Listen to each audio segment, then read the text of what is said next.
everyone, and welcome to the long and winding railroad. My name is W.H. Park. I am your host for this show that is dedicated to looking at all Japan pro wrestling from the 1990s. And joining me today is a returning guest. He is the person who helped me chronicle the life and career of one Toshiaki Kawada in our biography episode about Dangerous K. And that is, of course, Dylan Fox from the Eastern Lariat. Dylan, how are you doing? WH, man, it feels like it's been ages since I've talked to you right now. And I'm back on the long and winding Royal Road. One of my favorite shows to be on, especially the one that you talked about with the Kawada, kind of documentary type of deal we did. It was so cool. That's one of my favorite shows I've ever done. I want to shout out all the listeners out there to that. I've always had a great relationship with not just you. I mean, we were fast friends as soon as we met, pretty much. And post-wrestling as a whole, I think, is just doing amazing things right now. And for us to have this platform is so awesome, especially to talk about the matches we can. But not just me, but honestly, all of your episodes. I listen to all of your shows, and you have done so many things. It's getting harder and harder to pick which match I want when you ask me on here. That's the only downside to it. Well, I'm glad you were able to find a match for us to talk about today. And I should let people know, if you're watching the video of this, you're wondering why there is no video. We had been experiencing technical difficulties, Dylan and myself. This is our second go around recording this, so I thought maybe it might be an issue with bandwidth. Who knows? But this is mainly an audio show. Anyways, I know most people do listen to this on the audio, and hopefully by the time this comes up on this show is released up on the YouTube, there'll be some kind of graphic for you to look at while you listen to the dulcet tones of myself and Dylan talking about the match that he picked. And Dylan, like I said, this is our second go around. Let's not waste any time. What match did you pick for us to watch and to discuss today? Well, in typical Dylan Fox fashion, I'm going to avoid that to waste some time right now, because I think that you need to tell everybody that, I'm in a Vancouver Grizzlies throwback jersey right now. I mentioned it on the video show. They couldn't see it now, but I need to shout it out. Shout out to Canada. My Grizzlies going to the playoffs. I had a big Spider-Man painting in the background you saw. Shout out to MCU later. Right now, I feel like I'm representing the spirit of post wrestling right now, and I think that you should acknowledge that. Of course, I can confirm all of these things. Like before our technical difficulties arose, I was on we were hoping to make this Dylan's YouTube video debut. Unfortunately, that's not going to happen at this time. In the future. Yes, hopefully in the future. Yes, I look the same as on my Twitter thing, except my hair had a curl at the end of it because just got out of the shower before this. So it's the only difference. But the match we're talking about, the reason we're here is not to talk about all that nonsense. It is to talk about Toshiaki Kawada teaming up with Masanobu Fuchi versus Takashi Iizuka and Yuji Nagata. So why did I pick it? One, it's freaking awesome. If you haven't watched the match, you got to watch it. It's really good. It's one of my favorite matches of the 2000s. You also had Kawada. That's my guy. Every episode I've been on here has been about Kawada. I'm going to try. Maybe I'll switch it up next time you ask me on WH. Like I said, it's getting more difficult. I think I'm going to have to do something different on the next episode. Maybe Abdul the Butcher. Maybe not that different. But I will stay away from Kawada next time. Maybe. No promises. But Yuji Nagata right now in 2023, if you guys don't know, if you're maybe not a follower of the modern product, he's actually the Triple Crown champion right now, as we speak, as the Champion Carnival started. Really excited to see where things go. He had an absolutely excellent match versus Kento Miyahara, winning the title. But all of these things going down really inspired me. And I wanted to talk a little bit about the thing that really brought this match about at the time in 2000, which was the split between All Japan and Noah. It's a subject that we could do 5 episodes probably on, and me and you, and just talk about all the intricacies. My man Dr. Jonathan wrote a whole book about it, Gambaru, with all kinds of stuff in there. Numerous podcasts, numerous articles have been written about it. But nonetheless, at the time, Mitsuharu Misawa took all of the All Japan roster to form Pro Wrestling Noah due to a lot of backstage stuff with him and Mrs. Baba. But 2 native Japanese wrestlers stayed, which was Kawada and Fuchi, which we're going to see in this match here. They were very integral to the rebuilding of All Japan at the time. And that some dominoes started to fall besides just them staying. The first of all was Junichiro Tenryu coming back to All Japan, which is somebody that Giant Baba swore would never be in All Japan again. It dates again. That's another thing that could be an episode on its own. But Tenryu split off to form his own company in the '90s, like very early on. Baba was pissed, and he swore he would never wrestle again. But Mrs. Baba brought him back because they needed somebody in All Japan, pretty much, and he was basically the best option at the time, and he totally was. But that's again another subject for another episode.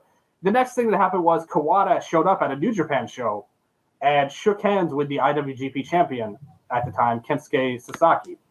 And basically he said, hey, well, he didn't say it like that, but he said, I want to break down the barriers of All Japan and New Japan. It's been here since 1972. We got to do our thing. We got to break down the walls. Let's do our thing. Kawada beat Sasaki in a match at Do Judge. I always remember that pay-per-view name for some reason. It's an amazing name for a pay-per-view. Do Judge.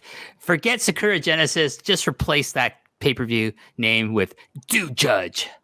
Do Judge is where it's at. And they have brought, and remember, there was like 20 years or something. They didn't have Summer Struggle, and they brought it back.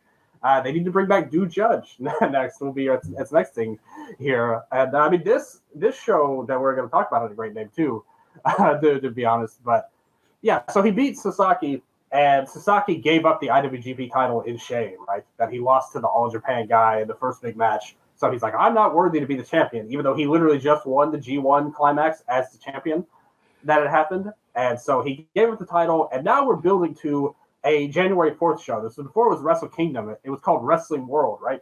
Around this time. And they're doing a tournament. It was Kawada, Tenkozy was in there, Nagata was in there, Sasaki was obviously in there, and Shono was the sixth man. And basically Kawada got a bye throughout all of this. It's going to be a one-night tournament for the title.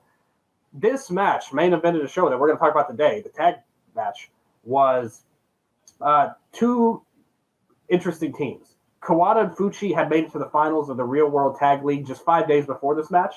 They lost to Dr. Death and Mike Barton in the finals of the Tag League. And no, wasn't it Dr. Death and Mike Rotundo? What was it, Rotundo? I thought it was Barton, but what do I know? It could be Barton. I could be getting my Real World Tag League finals mixed up here. I know at some point Mike Rotundo does reform the Varsity Club in All Japan with Dr. Death Steve Williams. That is absolutely true. We cannot deny that. And I will say at the time, Mike Barton was probably a better pick than. I think you're right. I think it was Rotundo. Actually, now right. So great job on your part, WH. There correcting me on that one. I don't know why I said Barton, but maybe. Well, he was teaming with Dr. Death. I mean, I think Barton was teaming with Johnny Ace at the time before the Exodus, and Johnny Ace decided to take a job with WCW. You know, he must have been teaming with Steele at the time, like Barton was. Maybe, at this time, Jim Steele going on there. So, to strain all that. But the point is, he was in Kawada and Fuchi were in the finals, and they lost Dr. Death and Mike Rotundo, as you were correctly saying. The funny thing is, a week before that, Iizuka and Nagata had won the New Japan Tag League of their own there, and they were, at this time, I know you remember this, WH. G-Eggs. That's right. Now. Fighting Club G-Eggs. Yes. Nagata was a big proponent of that, but since it was such a failure, ultimately, he's doing this offshoot team with Iizuka now. We're starting to move away from G-Eggs, which was a great thing for his career overall. Okay, so we should quickly talk about G-Eggs. So G-Eggs was Yuji Nagata, Manabu Nakanishi, Yutaka Yoshie, with one of the most interesting, I'll just say not interesting, most god-awful haircuts I've ever seen in the history of professional wrestling.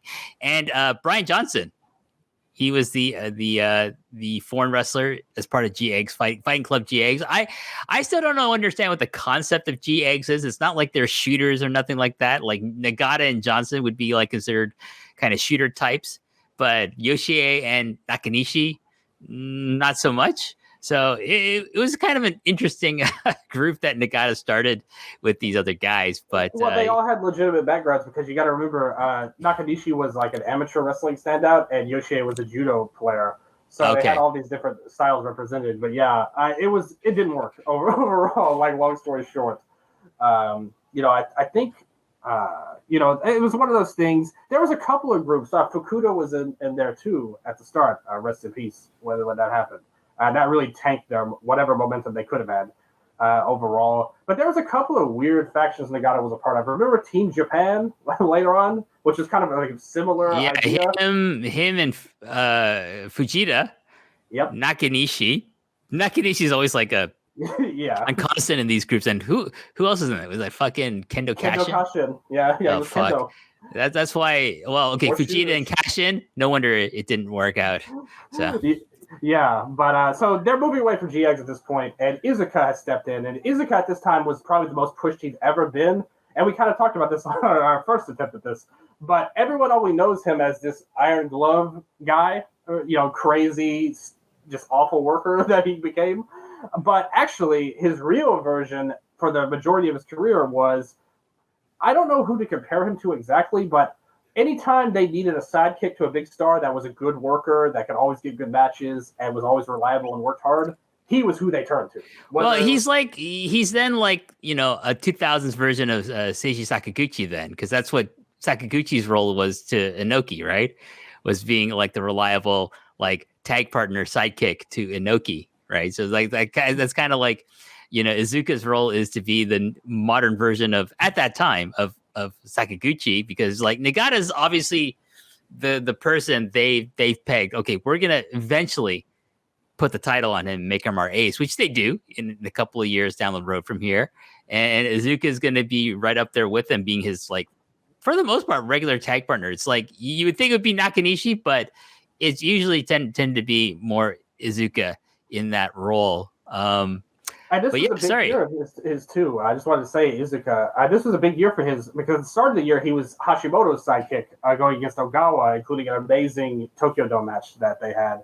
And Iizuka got the win. It was super over at that time. And this led to his rare world title shot. He was the last person that Sasaki defended against before he gave it up when he forfeited after Kawada. Iizuka actually got a title shot. So I guess kind of the way you could see him at this point was maybe even like an Ishii type, like just at the time, like the way things work, he wasn't getting all those amazing matches that Ishii would have, but that's kind of where he was at, like a mid-card popular dude, but not seen as a star on his own.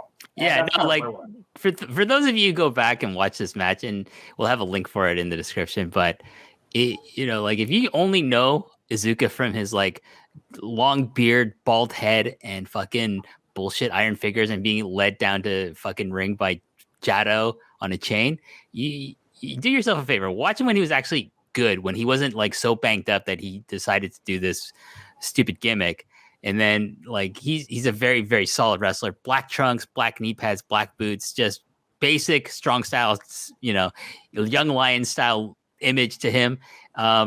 Yeah, he's a very solid worker. I would never say he's like one of my favorites. I don't think he was a super dynamic worker in the sense of like I would never put the title on this guy. Yeah, but a solid tag team wrestler and a very good, like, a guy you can push to the point of like, okay, he's gonna get a flash pin on the champion in a tag match, so then he can challenge for the title in, I don't know, Korakuen Hall or like Fukuoka or something like that, but not like, I wouldn't put him in a title match in Osaka or Tokyo or anything like that. But this is a really dynamic matchup that we have. It's like it's part of, like you're saying, Dylan, it's part of this the Kawada / All Japan versus New Japan interpromotional match series that happens in like the late 2000s, early 2001, because of the exodus. Giant Baba never wanted to do interpromotional. In fact, Kawada famously got a lot of heat for publicly criticizing All Japan's isolationist policies, and then Baba put him in the doghouse for a while, and then Motoko Baba, Giant Baba's widow and heir to the company, she's like, well, fuck, we need to do some drastic things to like help this company stay alive. I don't want the legacy to die, like with Misawa just taking everybody. So she brings back Genichiro Tenryu, and then she opens the door. She opens negotiations with New Japan Pro Wrestling, the longtime rivals of All Japan, and says, what can we do? And so, Tenryu wins a Triple Crown in a tournament. vacated by the Triple Crown tournament, which was last held by Kenta Kobashi, who had vacated, of course, to go to Noah. And so like Tenryu wins that title, and you think, well, why don't they just put it on Kawada? Well, because they need Kawada to be free. They need Kawada to be free to do matches with New Japan Pro Wrestling. You cannot, if he's the Triple Crown champion, you would probably think he can't lose that many matches. But like, here's the thing: like, if he was a Triple Crown champion and he loses to Sasaki, Sasaki's going to become the Triple Crown champion. Which, by the way, he ends up becoming maybe about 7 years down the line at some point, anyways, as a freelancer. But this is a really fascinating period of time in the history of Japanese professional wrestling, just because of all the turmoil that exists. And like, really, the Noah exodus really is the catalyst of opening the inter-promotional doors in Japan. Before we had that between the junior heavyweights, like with Liger. Liger was instrumental in just bringing together, like, Michinoku Pro with War and New Japan into like fighting in basically New Japan ring. But the heavyweights kind of like stayed apart from one another until basically the 2000s happened. And this is like kind of the start of, like, if you love interpromotional matches, like 2000 to now, even this is like you're like a buffet, a full course of like dream matches that one can draw from. Like, it doesn't even have to be New Japan All Japan. It can be New Japan Noah, All Japan Noah, Big Japan 01, New Japan. Like it was like, it's kind of a smorgasbord. I think that's the best word I can use. It's a smorgasbord of like of like interpromotional matches that happen from this point up until even to this day, Dylan.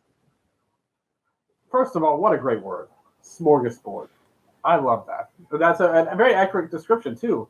I think this is a great thing. Like what you said is so true about the split really opening the doors up for so many different things that we would see, even at the time too, because remember, Noah would work with all these different promotions as well.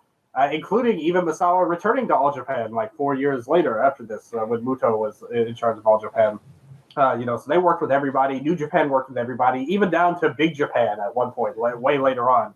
01 was wrestling with everybody. It was almost like the Wild West times, even though a lot of people call it the Dark Ages of pro res. We're not there yet. We're talking about this match in 2000, but we're very quickly approaching it. By 1 year's time, we would be there, pretty much. So just for context, I do recommend, Dylan mentions some matches. Well, the first match in this series would be Kawada taking on Kensuke Sasaki at Do Judge, October 9th, 2000.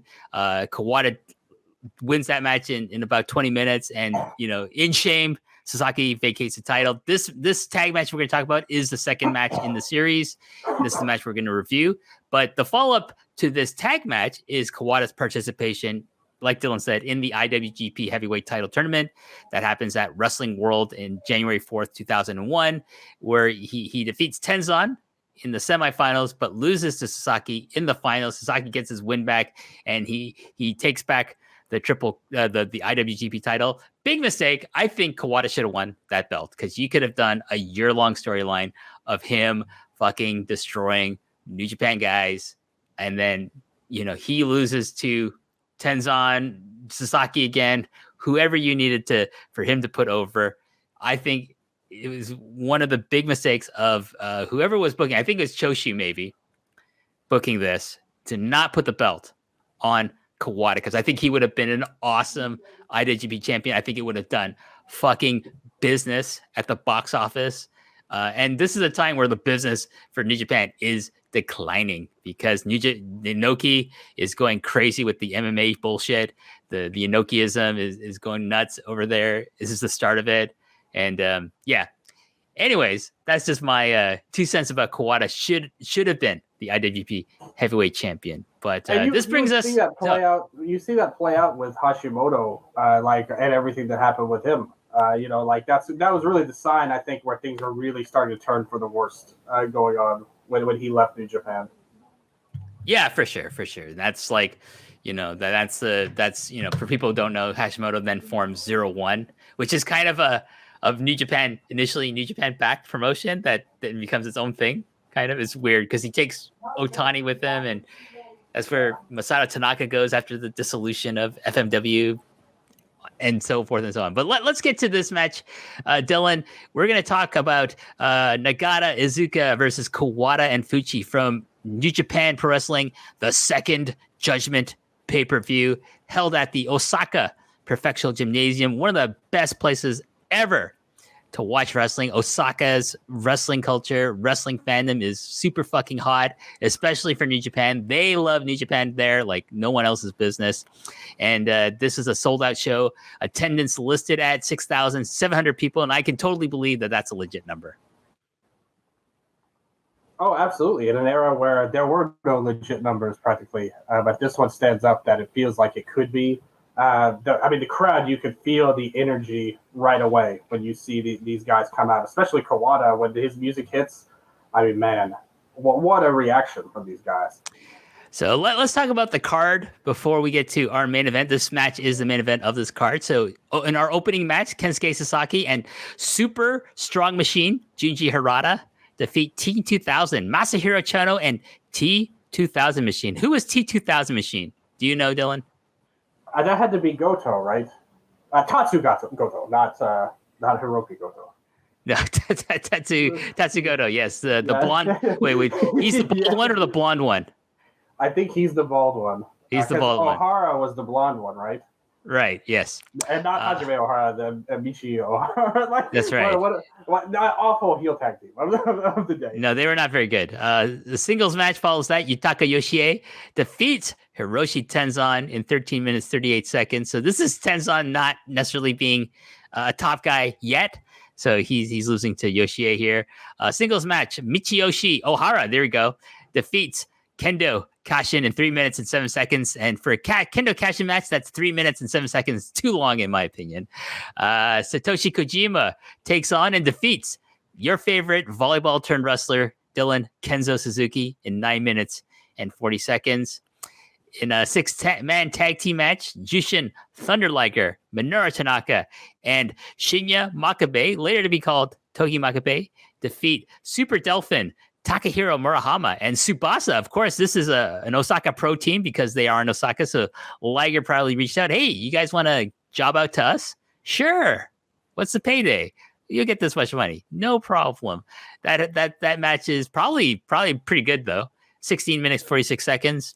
Singles match, Manabu Nakanishi defeats Osamu Nishimura in 11 minutes, 48 seconds. And the semi-main event is a singles match between Tatsumi Fujinami as he takes on junior heavyweight sensation Koji Kanemoto and defeats him in 10 minutes and 34 seconds. Now, do you recall seeing any of these matches on the undercard, Dylan?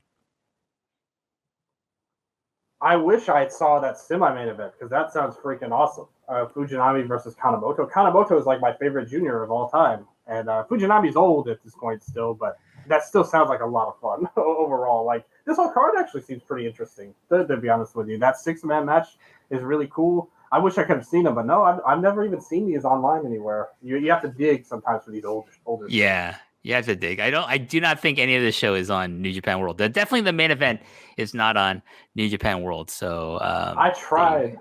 I tried WH. No, I reached out to other people who I was like, who have an account, and I like, is it on there? And they're like, no, I can't find it. Okay. Anyways. I have an account too. No, well, I'm just saying with me, like before I asked you, I was like, I'll ask some other people first if because like I know you're super busy doing tons of content for the Eastern Lariat. But let's get to the match. We start the video that I watched with legendary New Japan ring announcer Karo Tanaka doing the introductions. He introduces the All Japan team of Kawada and Fuchi first. They come out to a rousing reception from the Osaka fans. Next out, Tanaka introduces, of course, the New Japan representatives of Yuji Nagata and Takashi Iizuka, who are accompanied by Kensuke Sasaki, Manabu Nakanishi, and Jushin Thunder Liger. So, Kawada and Fuchi, their seconds are I think one of them's Okamura. I don't know who the other one. I couldn't see clearly who the other guys might be coming out to them, but it would be very ineffective if like there was a brawl and they had to take on Sasaki, Nakanishi, and Liger on the outside. But I love them though, because if you look at their entrance, you can see the rookies for All Japan like swatting the hands of the fans that were like, "Don't touch me," like type of deal. They were super arrogant about it. So good, and I'm glad you mentioned Tanaka. I love him. I think whenever I see him doing ring announcing for their shows, it makes me feel like we're in the golden age again of New Japan. Way underrated historical character because I mean, it's not like the guys they've had after him were bad per se, but Tanaka with his amazing suits that he used to have, the way he introduced, he's like an all-time great ring announcer to me. I think he's like a Hall of Fame level guy.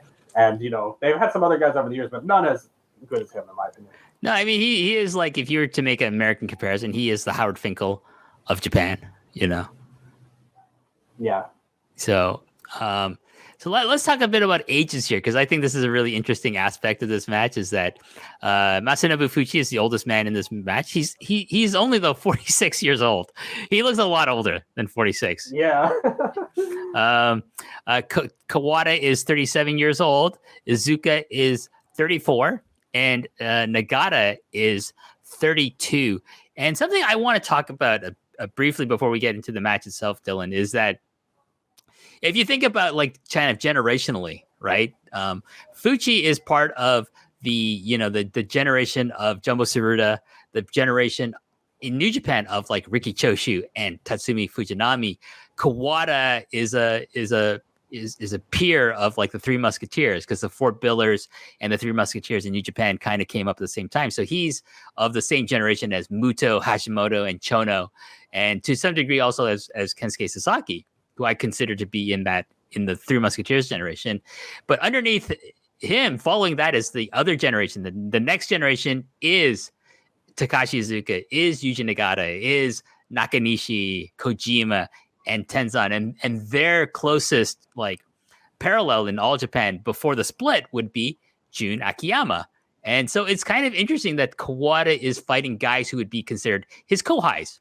If he was a New Japan wrestler, these guys would be his kohais. They would not be his peers. Even though there's only really a 3-year difference between him and Iizuka, and only like a 5-year difference between him and Nagata, that's in wrestling years, that's fucking massive amount of massive gap in time for terms of like talking about senpai kohai relationships.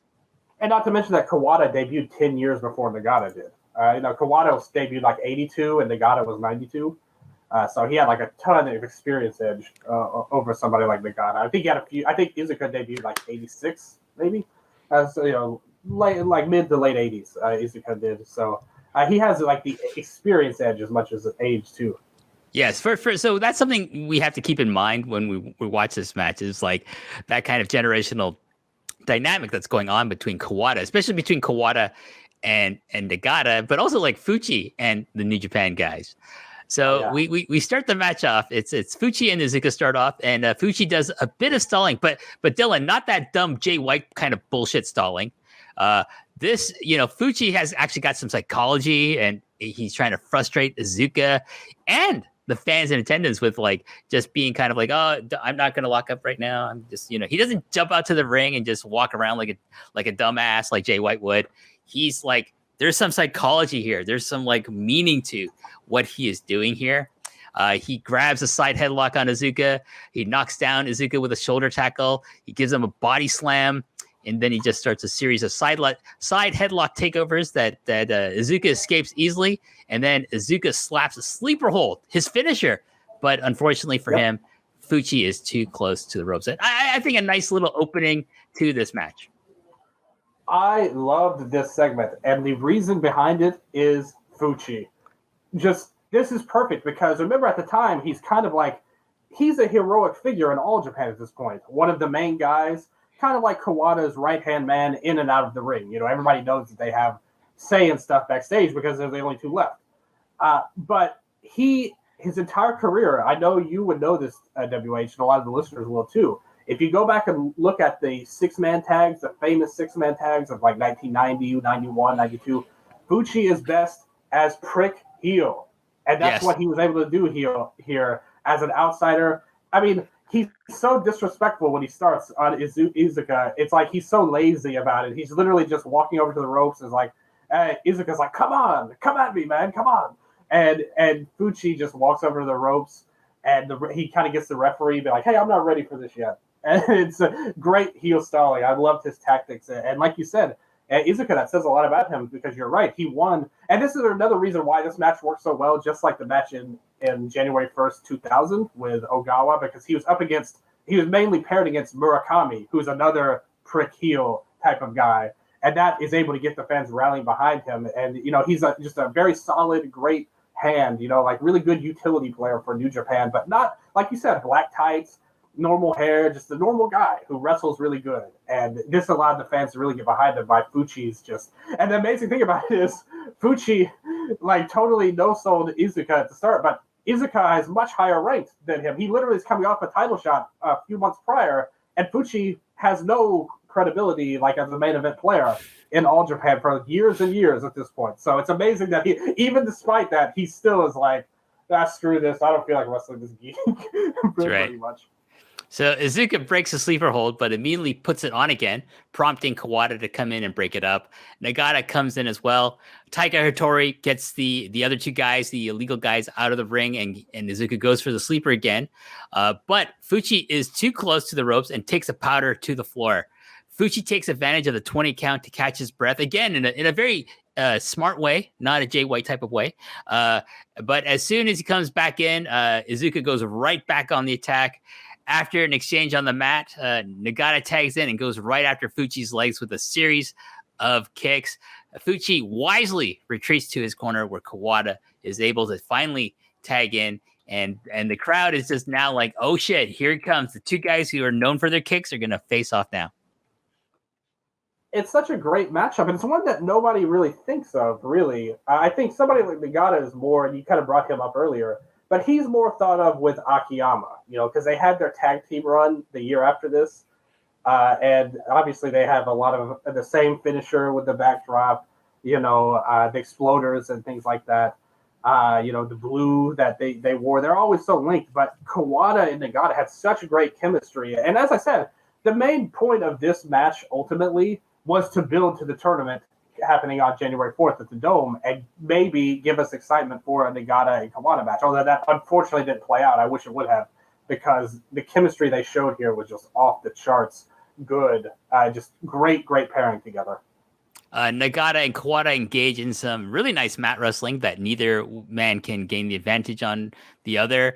Kawada, as kind of a way to piss off Nagata, starts his signature stretching sequence where he like stretches on one leg, then moves to the other.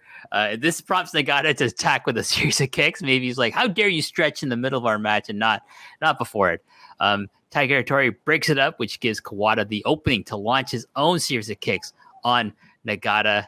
Kawada traps Nagata in the corner and keeps him there with a series of kicks and chops. They start an exchange of elbows that Nagata wins, but Kawada immediately covers and knocks Nagata down with a boot to the face. Very reminiscent of the kind of exchanges you would see between Kawada and Mitsuharu Misawa.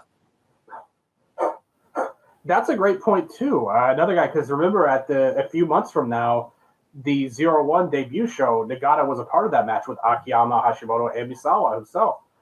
You kind of see that kind of same vibe they had here. I agree. I had that same vibe here because they were just, it felt like even though this was the first match they ever had with each other, they just feel like natural rivals almost. And they did a great job. I like this table setting part of the match with the mat wrestling and things because, yeah, some people might think technical wrestling is boring, but the way these two did it, it was very feisty. Like there was a lot of heat there, even in just grappling sequences and technical wrestling, and then it led to bigger stuff. And it really made you feel like these two, despite Kawada being much more, accomplished in All Japan than Nagata at this point, it made them feel like they're on an equal playing field as the stars of their companies, and Nagata defending New Japan and Kawada invading for All Japan. Well, I mean, I think it's a good example of good mat wrestling in the sense that they're both of these guys are constantly trying to gain the upper position on one another, and there's always movement. There's like nice transitions into different positions, try to grab a different limb, not just lay and pray. There's none of that. No Randy Orton style side headlocks or anything like that here. It's constantly in motion. There's no wrestles. These aren't wrestles. They're engaging in trying to strategically gain the advantage on one another. And it made sense, too, for the characters. I'll tell you something, WH. I don't know if you saw this match or not, but I was watching the Ring of Honor show over the weekend, Supercard of Honor, the WrestleMania weekend show. And Vikingo and Commander, they started their match with like a technical style segment, but it really didn't work. You know, how they did it. They're not just that they weren't skilled, but it really didn't fit them at all. It's like these are high-flying luchador guys, right? And amazing ones at that. I'm not taking anything away from it. Vikingo is one of my favorite wrestlers. But them to do a technical segment didn't really fit them, and they weren't able to do it very well. These guys, you had the credibility with Nagata. You had the fire of Kawada. It fit their story and their characters and their style of wrestling, too. For sure. Nagata is getting assaulted by Kawada, but he's able to fire off a high kick to Kawada's head, and we see the incredible delayed selling of Toshiaki Kawada, where he's just like rocking back and forth. It's beautiful. I love, like, I maintain him and Shinjiro Otani are two of the best at selling, but like Kawada might be the greatest ever of delayed selling. It's so amazing. This prompts a tag for both teams, and Iizuka and Fuchi are at it again. Fuchi drops Iizuka's left knee across his own, and like a shark smelling blood, Fuchi goes to work on that limb. It's amazing, like that the delayed selling of Kawada, and then like Fuchi getting to, you know, start to do some limb work, especially on a leg. I loved Fuchi this whole match, and just everything about his swag is so good here. And like I said, very reminiscent of what he's always been, you know, what you've known him to be even in the past decade in All Japan. And to see him get this major spotlight again, which, you know, if you're a fan of All Japan in 97, 98, 99, he really wasn't doing as much as he was at the start of the decade. So to see him here in this spotlight, I just thought he took it so well and did everything so right. Such a great heel character. And it was so great for the fans to be around it, roused up everybody. He looked like, he loves stepping on people's heads. He did that multiple times in this match as well. And he kind of, when he did the first time on Iizuka, he kind of like turned to Nagata like, well, what do you think of this, Nagata? Like, look at your boy now. And it was freaking great. I love Fuchi in this match. So Fuchi from here locks in his own version of the STF, but Iizuka is able to reach the ropes. This is a great spot. Fuchi places Iizuka on his back across the middle ropes in the neutral corner. So he's kind of like, you know, he's kind of propped up by the turnbuckle. And then he climbs up on top of Iizuka and starts choking him by placing his foot across Iizuka's throat. And the crowd here in Osaka let their displeasure be known with a chorus of boos directed towards one Masanobu Fuchi. And this man is loving every boo that he is eliciting from this crowd. And I love the look he gave Nagata, like when he did it too. That was my favorite part of the spot, because he was just like do something, Nagata. Like, come on, like what do you think of this? And the crowd was booing, going crazy. Just a great spot. That was one of my favorite things of the match I noted, in addition to what you were saying. But just it really built up heat on Iizuka too, and Kawada later on in the match. Kawada tags in and works over the left knee with a single leg crab. Kawada switches over to a bow and arrow. And here I noticed play-by-play man Yoshinari Tsuji, one of the greatest play-by-play announcers in the history of Japanese wrestling. Yeah. He starts to explain the difference between strong style, which is New Japan's house style of wrestling, and Odu. He says Odu, aka the King's Road style, the Royal Road style, the style of All Japan Pro Wrestling. I think that, like, from what I could gather, his main point was that like what Kawada is doing is he's slowly but surely breaking down Iizuka's body with different types of holds, so that later on near the end of the, like when he's ready to finish him off, Iizuka is gonna be too weakened from a lot of different spots, not just one particular body part, but from a lot of spots that Kawada is gonna have an easier time of potentially finishing him off and winning the match. Absolutely. And I was thinking about that when you were talking about the stuff between strong style and the Odo style that Tsuji was talking about. Do you think there was part of that? This is just kind of me freestyling here. Let me see what you think of this.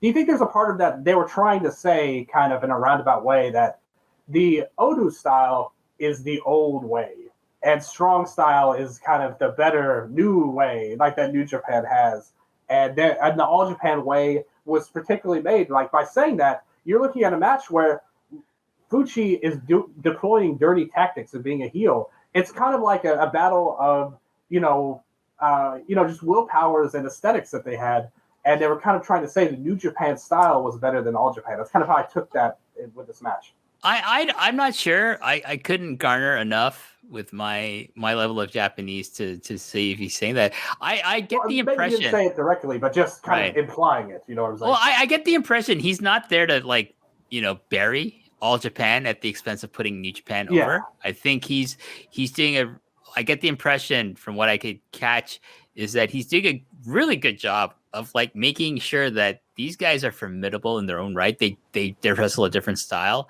and that if Nagata and Iizuka are able to overcome them, it's a credit to their strong style over Odu in some respects. But he's not like actively if this was America and you have like interpromotional stuff happening, the home announcer is going to be like burying the invaders usually, right? Like at some point, like make some snide remark about how they're not as strong as our guys here. But like, I don't really get the impression that Tsuji is doing that. I think he's just explaining like in New Japan, we have like our style is called strong style. It's just, and again, like, honestly, I don't believe there's that big of a difference between each company. It's a marketing tool. Strong style and Odu are basically marketing tools for the most part. You can point to some nuances that exist within each style, but for the most part, 95% of all wrestling in Japan is pretty much almost the same, except for deathmatch wrestling. That's a completely different style of not even wrestling, in my opinion. But anyways, I don't want to go down that route. Iizuka tries to come back out of the enemy corner, only for Kawada to knock him back down with a boot to the chin. Fuchi tags in and tries for another single leg crap, but Nagata comes in to help Iizuka. But Kawada goes after Nagata and hits a Gamengiri high kick to the face and sends Nagata to the floor. Fuchi atomic drops Iizuka across the top rope. Crotch first, Dylan. What a bastard. I love Fuchi in this match. And that's kind of what I was implying a little bit, because we saw this happen. And with Kawada in this match, he wrestled like great chemistry with the New Japan guys, right? Fuchi was just a dick. Just a total dick heel here doing that. And that kind of gave way. And that really built a lot of the match to the fans. That's when the fans really got into it. And they were really giving a lot of heat to the All Japan guys because of that. So I think Fuchi is kind of like my MVP for this match until the end sequence, which, I mean, things got really, really great by the end. But for the meat of the match, I thought Fuchi was the one that was really carrying the energy of the heel tactics for the fans. Kawada goes after Nagata and Irish whips him into the guardrail and boots him in the face. He tags in and goes after Iizuka's back with kicks, and Fuchi goes after Nagata on the floor, atomic dropping him ass first across the guardrail. And I don't know what's going to be worse, getting atomic drop across someone's knee, or getting getting atomic dropped along the guardrail. Not pleasant for your rear end. Either way. No, and I think the guardrail would definitely have to be worse. I wouldn't want to take that bump, right now, just butt first on the guardrail, man. But very creative. He's not just a heel WH. He's a creative heel. He's a creative dick. That's what he's all about. He's a very smart man, Masanobu Fuchi. Yes. Kawada hits a jumping knee across Iizuka's face and gets a 2 count. Kawada and Fuchi show excellent teamwork, maintaining dominance on Iizuka. Kawada hits a running boot to Iizuka's face, which gets a 2 count for Fuchi. Kawada tags in and goes for a full Boston Crab, but Nagata comes in and breaks it up with a kick to Kawada's chest. Fuchi comes in and hits a backdrop driver, but Iizuka kicks out at 2.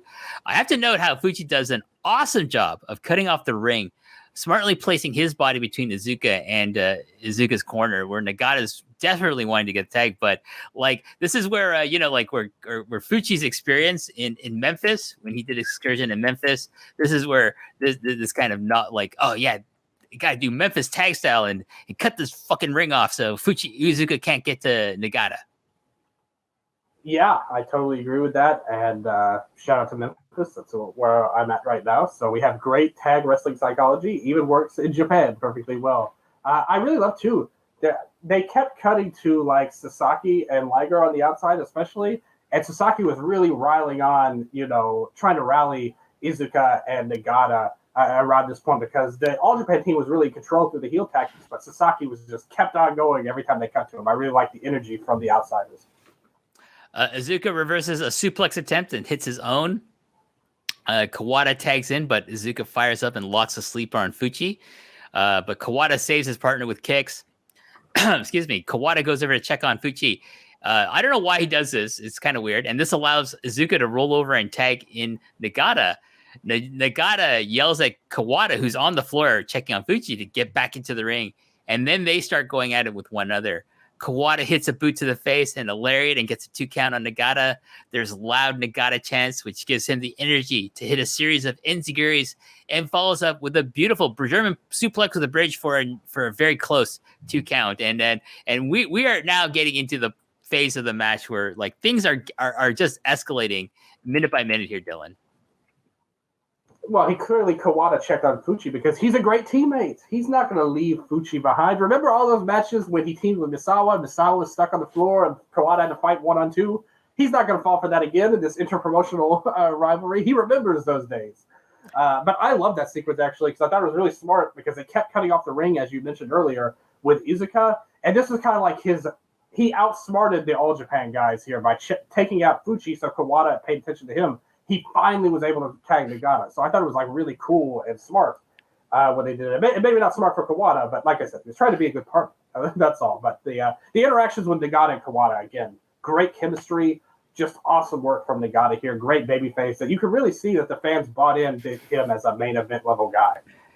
You have to note with the series of enziguris that Nagata gives to Kawada, and then just before the German suplex happens, just make note of Kawada's amazing facial expression because he looks like he is like dazed. He's concussed.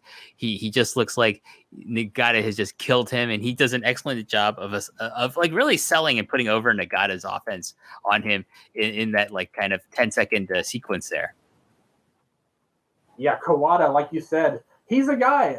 Him and Stan Hansen are the two I always point to of guys who are known as badass ass kicker dudes, which they are, but their selling is actually what makes them all time like the greatest of all time candidates. They're so underrated working on the defensive end, not just their amazing offense. And Kawada is right up there as, like you said, to me, he's the best ever, and he proved it again with these great facial expressions. Just a great. Very like he makes you believe in all of this, and that's what it takes to be the best wrestler is stuff like that. Nagata continues his assault on Kawada with stomps and kicks to the chest before Kawada nails him with an amazing leg sweep. I popped big for when like he just catches Nagata with this leg sweep. It's awesome. Kawada kicks to Nagata's face and a reverse crescent kick to Nagata's face from Kawada into a backdrop driver for a 2 count. And then Kawada, without missing a beat, goes straight into the seated stretch plum, one of my favorite maneuvers in wrestling. I'm sure Eddie Kingston, one of your former guests, would agree with that. It was one of the best holds. Shout out to that. Obviously, this was like a really, really – this felt like the part where I loved everything up to this moment. But I could see where some people might think it's maybe – table setting, like maybe not fast or actiony enough in the early going. But here's where the switch gets flipped, where things get they were already great to me, but then they get super match of the year level awesome is where we're headed towards after this spot that you're talking about with the stretch plum. Nagata inches closer to the ropes, but Kawada breaks long enough to drag Nagata back to the center ring to reapply the stretch plum. I love that. Iizuka comes in to save his partner. Kawada tries for his power bomb, but Nagata blocks it. Kawada hits the ropes, but Nagata hits a low kick to Kawada's knee. Ouch.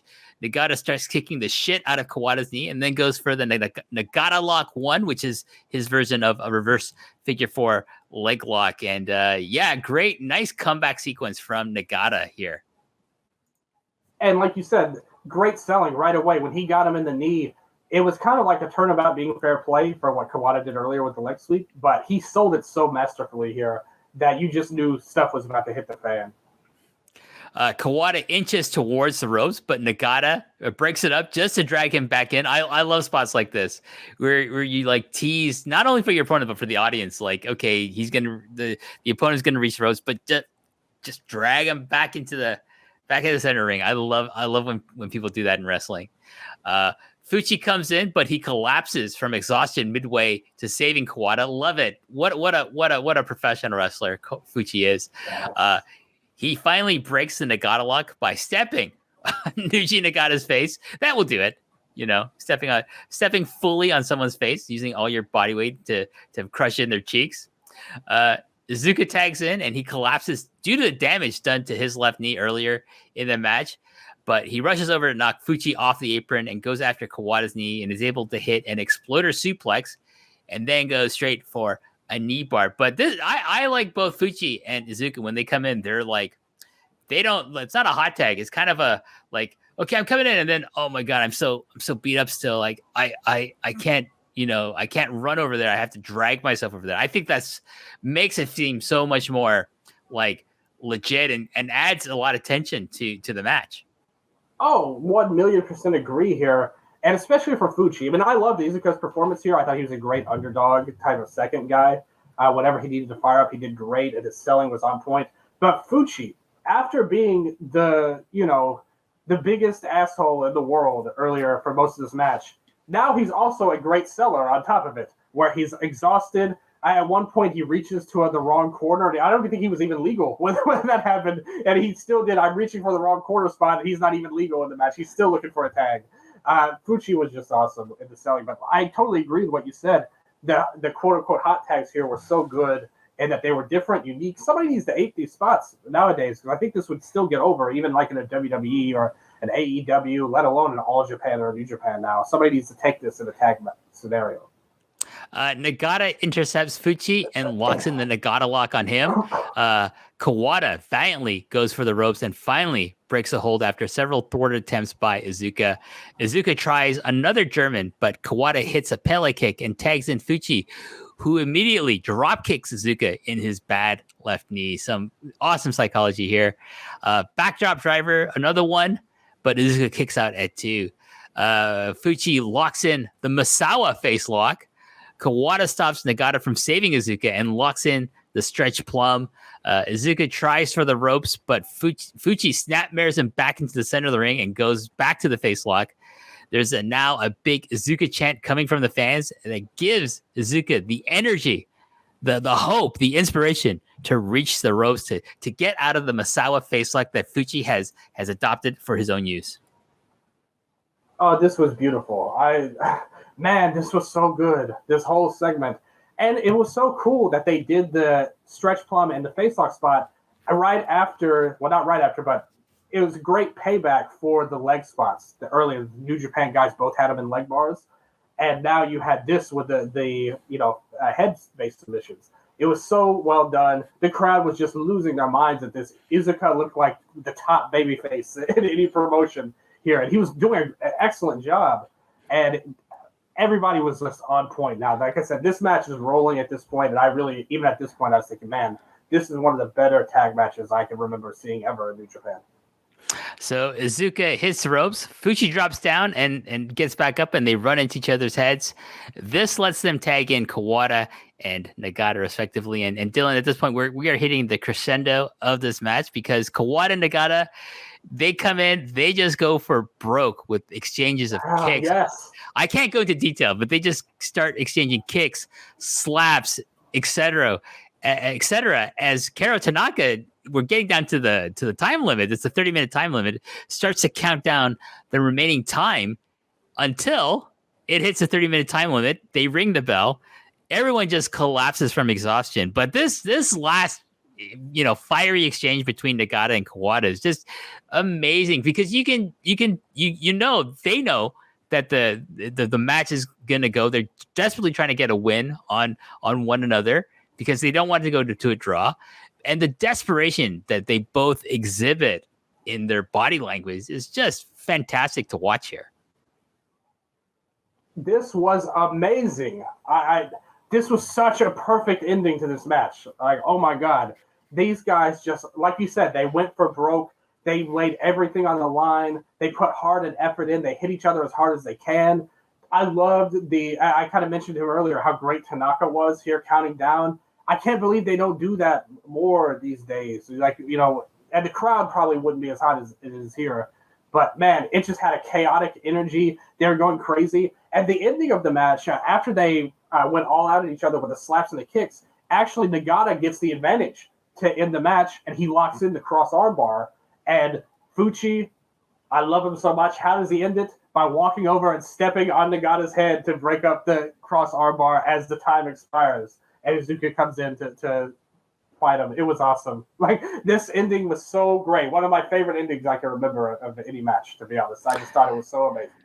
It is. It's a great detail to mention here. The crowd, though, immediately started chanting for more time so they can get a decisive winner in this match. But no, that's not happening. You're gonna have to pay for another ticket, everyone. That's how wrestling works. But yeah, awesome match. Cage match rating is a 9.32 based on 59 votes, which is pretty good. Wrestling Observer newsletter gave it a 5-star rating. I myself will go 4.25 on it. I don't know necessarily. I think it's a great match. I don't think it doesn't get to that 4.5, 5-star range for me yet, but definitely go out of your way to watch this. If you are in wrestling and you want to know how to build some like more kind of like different kinds of tag spots in your match, watch this match. Steal some, like Dylan says, steal some of the stuff that you see, especially the Fuchi stuff. Steal it for your own matches, folks. But go watch this match. It is amazing. Of course, obviously, I'm hoping everyone watches this match first and then listens to the review. But if you do the other way around, please now go watch the match, and then you won't regret it. I guarantee it. Dylan, final thoughts on this amazing tag match. All I can say is you got outdated information, WH, because I rated it a 10 on Cage Match to make it a 9.33, ready to bump up the rating 0.1 points on here. I did that earlier today when I watched it. I was like, oh, I have to give this a 10 for sure. I thought this was like absolutely an incredible match and one of my favorite tag matches that New Japan ever did. I can't think of another one that maybe the one they just had like last month with Yoshihashi and Goto versus Okada and Tanahashi. That was an amazing match too, but this was special. Like I said, this just felt like the golden age to me. The inter-promotional action. Fuchi was like just amazing in this match. I loved everything he did. Just a wonderful heel. Iizuka, amazing underdog. And then they booked it so well to have the 2 stars get the spotlight at the end. Just so damn great. And I was ready. I was ready to see these guys wrestle. And that's the tragic part of all of this is that we never really got a follow-up to this at all between any of these people. When, the tournament happened, Nagata lost in the first round. And it's unfortunate that happened because, man, Kawada and Nagata in a singles match would have been just blown the roof off. I would have loved to see Fuchi and Iizuka in a match. I think that would have been amazing. Or Iizuka and Kawada. But they never really got around to that too much. I mean, I think Kawada might have wrestled those guys maybe when he was back years later, like 2005 when he was in the G1. I think he had a match with Nagata then because he was in the G1 participant between there and 2008 or thereabouts. But nothing following up and nothing nearly as good as this, in my opinion. I thought it was fantastic. And hopefully everybody watches it and hopefully everybody enjoys it.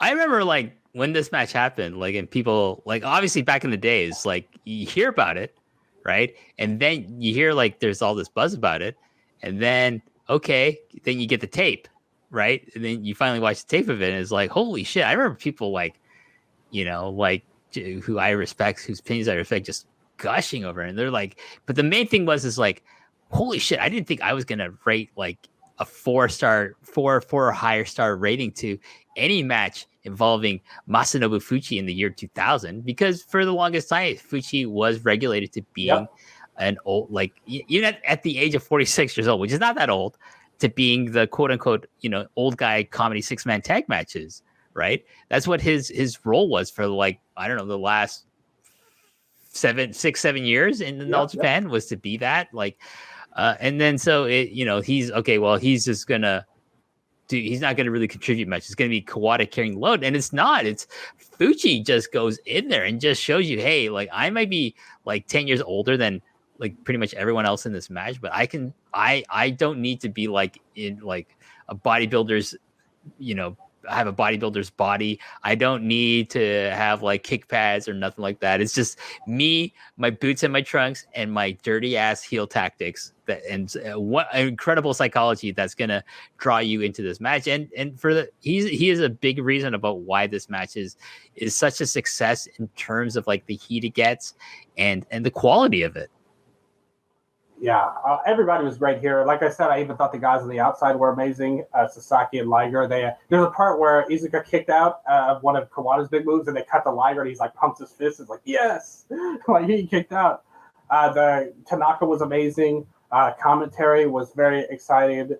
The fans were amazing.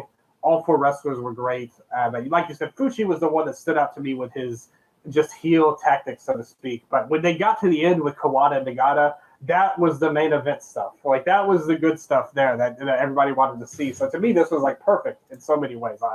I just cannot sing the praises of everyone involved in this enough. I'm really glad we got to talk about it, WH. Yes, me too. Thank you for picking this match, Dylan. So at this point, where can people find more of your work, Dylan? Find me on Twitter at Eastern Lariat for my show account, which is a show all about Japanese pro wrestling, talking about modern day stuff. Me and Striga from Cage Match. We're doing stuff on Cage Match. We're actually on the Cage Match feed now, so you can see us on YouTube videos. You can see us on the feed there. Sometimes you'll see us talk, even if you click on a page to rate them, like Sakura Genesis, you'll see the podcast tab at the top. Click that, and our show will be there, when we talked about it. So a good new feature there on cagematch.net, which we're being part of. Patreon.com/Eastern Lariat, doing all kinds of cool stuff in the past and the present of wrestling. Man, I did like 8 reviews or something, like 8 written reviews of WrestleMania weekend shows. Tanahashi was in a bunch of them. He got his teeth knocked out at one of them, unfortunately. But he was doing all kinds of stuff. I wrote the reviews, reviewed WrestleMania, talked about Vince buying WWE or selling it technically or merging it or whatever happened. Like whoever's running that company nowadays. I talked a little bit about all of that. And all the Japanese coverage. Champion Carnival going on right now for the All Japan fans out there. Every single match is going to be covered on the Patreon. And just keep following us there. Also at Viva_0. That's my Twitter handle. Shout out to Ray, my favorite Joshi wrestler of all time. My Twitter handle is a tribute to her. Rest in peace. I love talking about all kinds of wrestling, whether it's Japanese, Lucha, US, any company. Joshi wrestling is a huge thing. I'm so looking forward to the big show this month for Stardom. It's going to be a great time for all of wrestling. I think we're heading towards a really exciting period going forward. So please keep your eyes peeled for all the stuff I'm doing in the Japanese wrestling world, because I think there's going to be great things ahead. Yeah, I mean, like outside of like, of course, coverage here at Post Wrestling, and when I get to do shows with John or whoever, and of course the great work done by Karen Peterson. Definitely, like if you want the most comprehensive coverage of ProRes in the world of podcasting, then I don't think there's a better place than to go to the Eastern Lariat, listen to Dylan and Striga talk about the big happenings. I'm a big fan of those guys, and that's why you see, Dylan come on here a lot over at Post Wrestling. But also, we need to get Striga coming on the Long and Winding Railroad. I have to reach out to that fella, and it's been too long since I've ever done some audio with him. So I think I'm going to try to get Striga on sometime in the near future on this show. I personally would love to hear that. So like that's you're drawing me. I listen to all your episodes actually, so I'm a big fan of the show in all honesty. So Striga, he knows a lot about wrestling, especially like the indie style of wrestling in Japan. He's a big fan of those things like your DDTs and things. Even though they're not really indie anymore. O Pro, Osaka Pro, Michinoku Pro. Even those feds are doing great things. We see somebody like Fujita Junior Hayato come back. Do a lot of great things. So any kind of wrestling, Striga is great for that, and hopefully your listeners think that I'm not an idiot as well. No. They would not think that, definitely. But anyways, thank you, Dylan, for coming on the show. We'll have you back on in the future. Thanks to all the listeners for supporting the show, giving a lot of great feedback. And just okay, go to the store if you want to support the show. Go to the store, store.postwrestling.com. Click on the Long and Winding Railroad. We got the new 5 Pillars T-shirt up there. It's a very good seller. We got the classic, color bars of the 4 Pillars. Their original shirt. It's still available. go out and check those shirts out. They're great. They're great for you to support the show. They're also great because they don't look like you're wearing a wrestling t-shirt. They just look like you're wearing a cool fucking graphic t-shirt. And what more can you want out of your t-shirt fashion than, hey, I'm wearing a cool graphic t-shirt. But Dylan, thank you so much again. And until next time, everyone, I will say goodbye. Sayonara.